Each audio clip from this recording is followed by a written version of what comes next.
18 Feb साल 2021 को जब मार्स के जेज़रो क्रेटर में नासा का परसिवरेंस रोवर लैंड हुआ था, तब से ही स्पेस लवर्स को एक चीज़ की काफ़ी इंतज़ार था, और वो था परसिवरेंस रोवर से आने वाले डेटा का। क्योंकि दोस्तों, परसिवरेंस रोवर से जो डेटा हमें मिलने वाला था वो काफ़ी इंटरेस्टिंग था, क्योंकि परसिवरेंस रोवर को एक स्पेशल मिशन के लिए भेजा गया था मार्स में। अब क्या था वो मिशन, चलिए जानते हैं। दोस्तों, नासा ने इस परसिवरेंस रोवर से पहले कई सारे लैंडर मिशंस मार्स में किए थे और कई सारे रोवर्स को भी मार्स में भेजा था।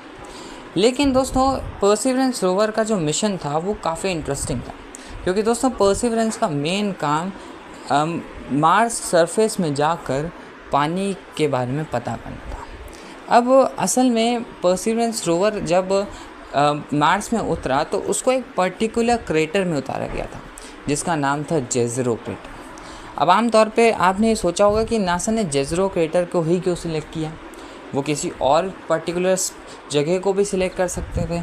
चलिए जानते हैं इसके बारे में। जेज़रो क्रेटर को सिलेक्ट करने का कारण बड़ा सिंपल सा था, क्योंकि नासा के पास जो इन्फॉर्मेशन थी उसके अकॉर्डिंग जेज़रो क्रेटर वो जगह थी जहाँ पे मार्स में पहले के टाइम पे पानी हुआ करता था, और वो एक अच्छी जगह थी पानी की खोज के लिए, और यही कारण था कि नासा ने वहाँ पर परसिवरेंस रोवर को लैंड करवाया था। इस पूरे मिशन में नासा का मेन मकसद पानी के बारे में पता करना था, और उसके अलावा कई ऐसे इंस्ट्रूमेंट्स को परसिवरेंस रोवर के अंदर लगाया गया था जो कि बहुत इम्पॉर्टेंट चीज़ भी टेस्ट करने वाले थे मार्स के बारे में। चलिए जानते हैं उसके बारे में। सबसे पहला जो इम्पॉर्टेंट डिवाइस इसमें लगा था वो था इंजेनिटी हेलीकॉप्टर का। दोस्तों, ये पहला ऐसा हेलीकॉप्टर था जो कि मार्स की सरफेस पे उड़ने वाला था, और ऐसा हुआ भी था जब साल 2021 में इंजेनिटी हेलीकॉप्टर ने पहली फ़्लाइट भी की थी मार्स के सरफेस पे।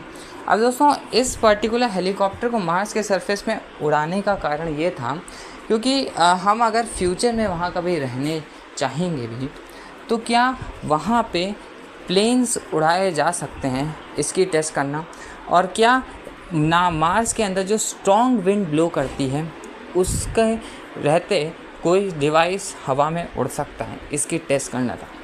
हालांकि इंजेनिटी ने एक बार नहीं कई बार मार्स के सरफेस में उड़ान भरी थी, और यही कारण था कि मार्स के सरफेस में जब इंजेनिटी हेलीकॉप्टर उड़ता था तो जो नासा के साइंटिस्ट थे वो काफ़ी खुश होते थे। इसके अलावा जो सेकेंड मोस्ट इम्पॉर्टेंट इंस्ट्रूमेंट लगा था वो था मॉक्सी।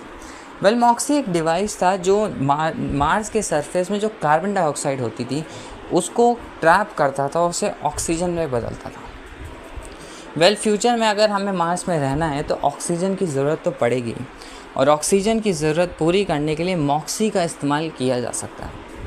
और एज़ पर सितंबर 2023 की जो रिपोर्ट्स थी उसके अकॉर्डिंग मॉक्सी ने in total 122 gram carbon dioxide को कन्वर्ट किया है ऑक्सीजन।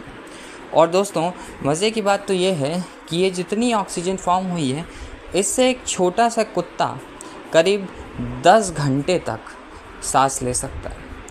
दोस्तों, इसके अलावा कई और इंस्ट्रूमेंट थे जो कि मार्स के रॉक सरफेस और वाटर के बारे में स्टडी करने के लिए लगाए गए थे। ये पूरे परसिवरेंस रोवर की कहानी थी। आपको कैसी लगी हमें कमेंट में ज़रूर बताइएगा।